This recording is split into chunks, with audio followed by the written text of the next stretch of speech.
Bonjour à tous, nous avons un grave problème.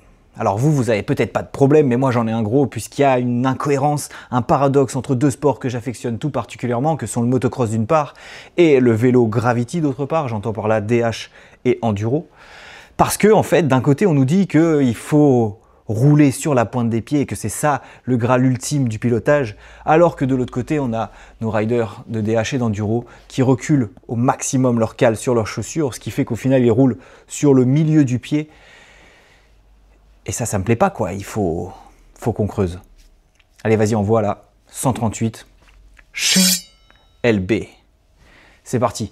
Alors j'aimerais souligner quand même que c'est un vrai paradoxe, parce que s'il y a bien une discipline qui se contenterait de rouler sur le milieu de pied, c'est bien le motocross, parce que au niveau des cale-pieds, il y a des commandes. On a le sélecteur de vitesse et la pédale de frein.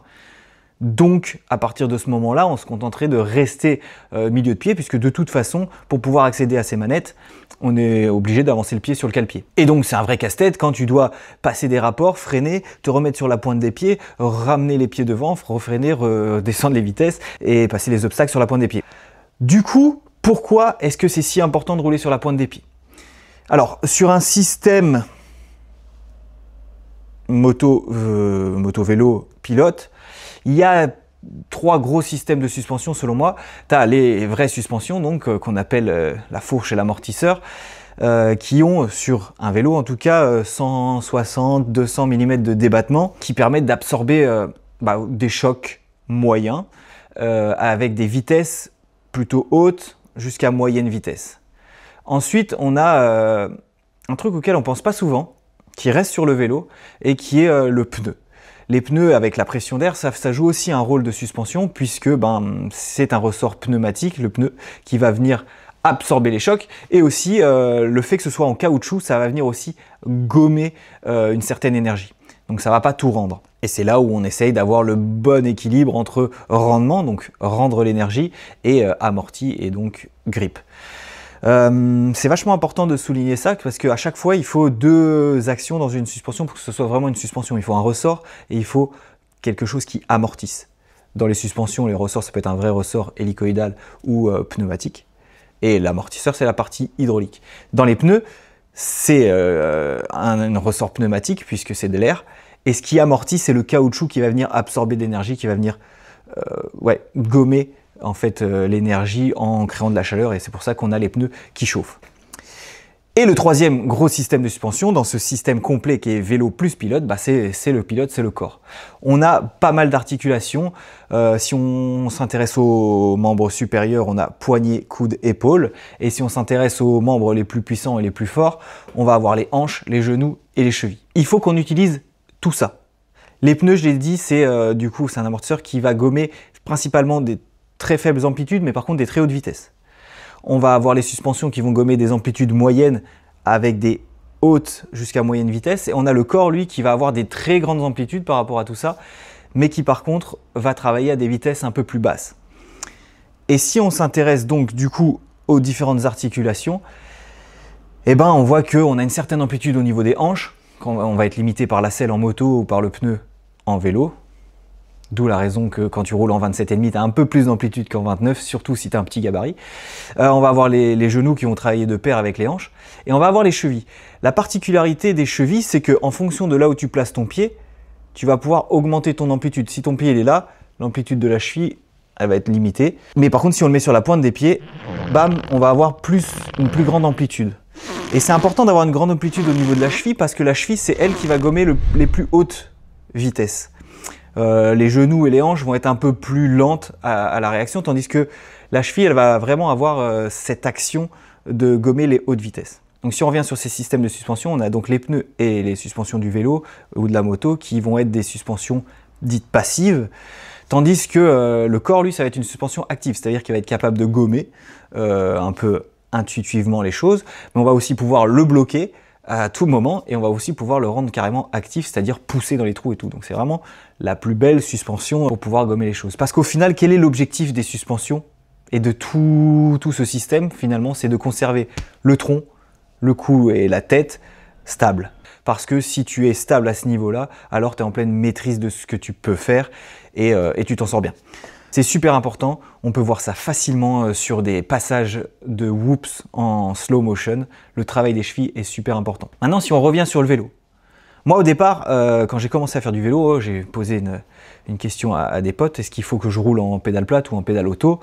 Et on m'a répondu, bah écoute, commence en pédale plate et une fois que tu maîtriseras un peu le vélo, tu pourras passer en pédale auto. Donc du coup, écoutant ce conseil, je suis directement passé en pédale auto et j'ai appris comme ça. Leur conseil était bon, hein, mais j'ai fait à ma sauce. Par contre, au tout début, donc quand j'ai eu ces chaussures avec des pédales auto, je savais pas quoi faire de la cale. Je l'ai mise au milieu de manière la plus neutre possible et j'ai roulé comme ça. J'ai roulé comme ça pendant 2 ans. Au bout de 2 ans, je me suis revenu sur cette question et je me suis dit, bon ok, qu'est-ce que je peux faire d'autre? Je vais essayer. J'ai mis ma cale en avant, j'ai mis ma cale en arrière.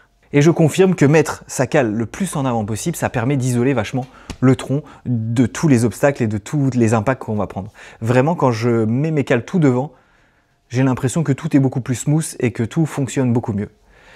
Pourtant, aujourd'hui, moi aussi, je roule avec les cales vachement en arrière. Petite parenthèse, je vous signale que je fais cette vidéo alors que je devrais entretenir ce vélo qui en aurait bien besoin. Pour cette raison, je vous demande d'interagir un minimum avec cette vidéo, c'est-à-dire potentiellement un pouce en l'air, un commentaire, s'abonner, je sais pas, faites quelque chose, mais ça me ferait bien plaisir. Revenons à nos moutons. On en est au point qu'une marque comme Crank Brothers a mis carrément une zone rouge qu'elle appelle la Race Zone. Donc vraiment, si tu es un petit peu sensible à ça, tu as vraiment envie de mettre tes cales là parce que apparemment c'est comme ça qu'on va vite. Donc on est vraiment à l'opposé de ce qui est fait en moto et de ce qui est préconisé en moto. J'ai aussi mis mes cales en arrière et effectivement je me faisais plus secouer. Par contre, j'avais une sensation d'être plus ancré dans le sol et d'être plus stable aussi.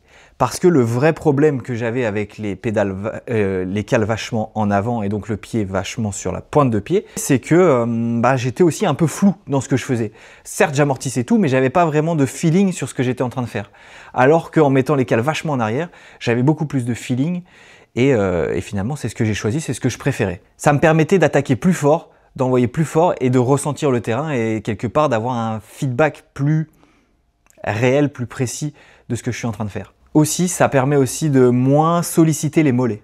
Alors ça, c'est intéressant parce qu'en moto, on s'en rend beaucoup moins compte de la sollicitation des mollets. Pourtant, elle est là, mais il y a 2 choses. La première chose, c'est qu'on a des bottes assez rigides, donc qui viennent jouer le rôle d'élastique aussi et qui viennent compenser ces choses-là. Et surtout, en vélo, on n'a pas autant de points de contact qu'avec une moto. Et ça, c'est la différence majeure et c'est celle qui, selon moi, résout le paradoxe. C'est qu'en vélo, nos points de contact avec le vélo, c'est 2 pieds, 2 mains. En moto, c'est 2 pieds, 2 mains, 2 genoux et potentiellement même toute la partie intérieure des tibias qui permet d'avoir un vrai grip et une vraie sensation et un vrai feedback de ce qui se passe en bas. Et du coup, le fait d'enlever ce feedback-là, tu te retrouves avec quelque chose qui est beaucoup plus flou, beaucoup moins stable. Et c'est pour ça en fait qu'au final, je pense qu'il faut reculer ses cales sur les chaussures de VTT parce qu'en fait, ça te permet de gagner de la stabilité, de gagner du feedback et de pouvoir soulager aussi tes mollets parce que c'est la cheville et le mollet qui vont jouer en fait ce rôle de stabilisateur. Ils vont se verrouiller un maximum pour tenter de se connecter au vélo et c'est ça qui est fatigant. Quoi d'autre? Bon, je parle pas de pédale plate jusque-là parce que la pédale auto, elle me permet de montrer que le rider s'engage à une position de pied qui va être toujours la même. Mais en vrai, sur les pédales plates, c'est la même chose. Le rider, il roule toujours avec les pieds au même endroit, si ce n'est que parfois, il fait un peu comme il peut. Mais en tout cas, le discours est le même pour les pédales plates. Donc ce que je vous conseille après cette vidéo, c'est de prendre un multitool, d'aller sur vos sentiers préférés, d'essayer une fois complètement en arrière, une fois complètement en avant. Vous allez voir, normalement, vous allez ressentir que complètement en avant, vous allez mieux gommer le terrain, ça va être plus confortable mais aussi plus flou, alors que tout en arrière, ça va être plus précis, vous allez être mieux connecté au vélo, mais par contre, vous allez plus ressentir les impuretés du terrain. Ce que je vous propose, c'est qu'on parle de tout ça dans les commentaires, et je vous dis à la prochaine. Ciao!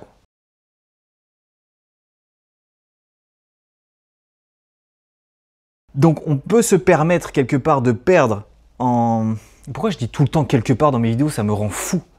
Et bien vous savez pourquoi? Parce qu'en fait, dans la vraie vie, je dis aussi tout le temps quelque part. Et ça me pète les couilles. Alors, je recommence. Je disais quoi?